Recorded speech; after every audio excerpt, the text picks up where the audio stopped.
His name was Peter Fechter. He was an 18-year-old and he was an apprentice bricklayer. On August 17, 1962, almost exactly 1 year after the Berlin Wall went up, Peter and a friend attempted a daring escape from East Berlin.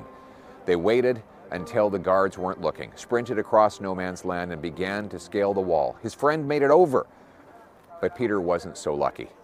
He was shot in the pelvis and fell back into no man's land. He lay there tangled in barbed wire at the foot of the wall, screaming in pain in front of hundreds of witnesses. West Germans tossed him bandages, but because he was a few meters into East German territory, they couldn't risk pulling him to safety. After an hour, he bled to death.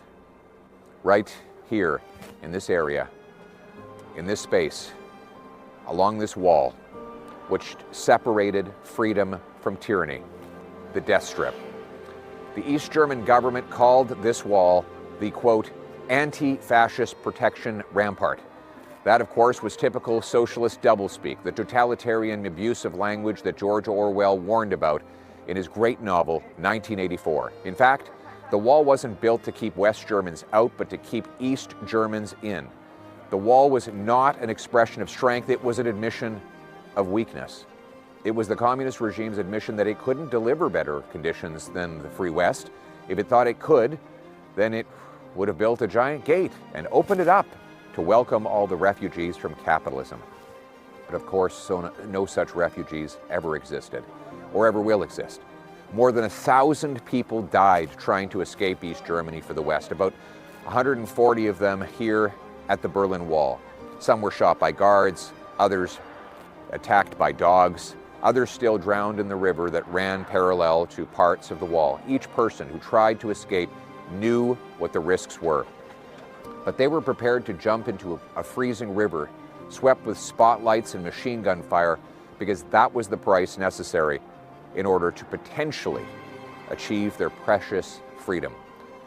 The wall did not just divide East and West Germany, it was an ideological line between two opposed ways of thinking in a society. In the West, a system that trusted the people to choose their leaders and govern themselves, to trade freely with each other, and to build up a free society from the bottom up.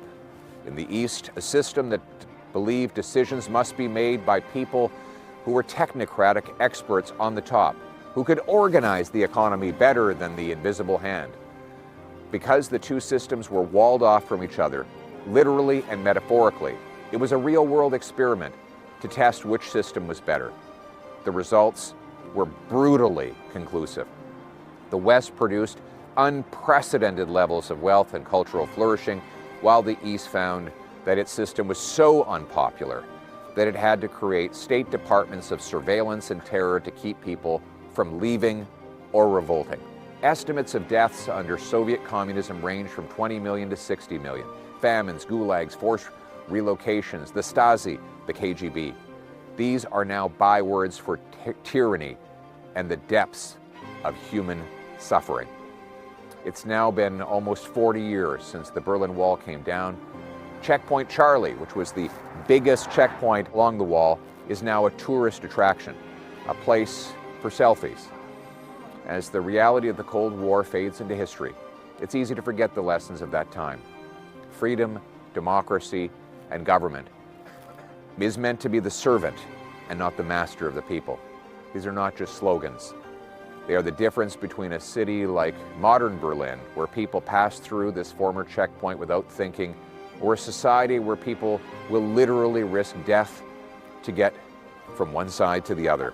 The enemies of freedom may be different today, but from Putin's Russia to Beijing's Communist Party to the theocratic regime that is happily crumbling in Iran today, they still believe that top-down authoritarianism is the best system of government, and if they have to shoot you to prove it, they will. That is why we must be vigilant. As the great Ronald Reagan said, freedom is only one generation away from extinction. We must ensure that our generation carries the torch of freedom so that we can pass on to our grandchildren what our grandparents delivered to us.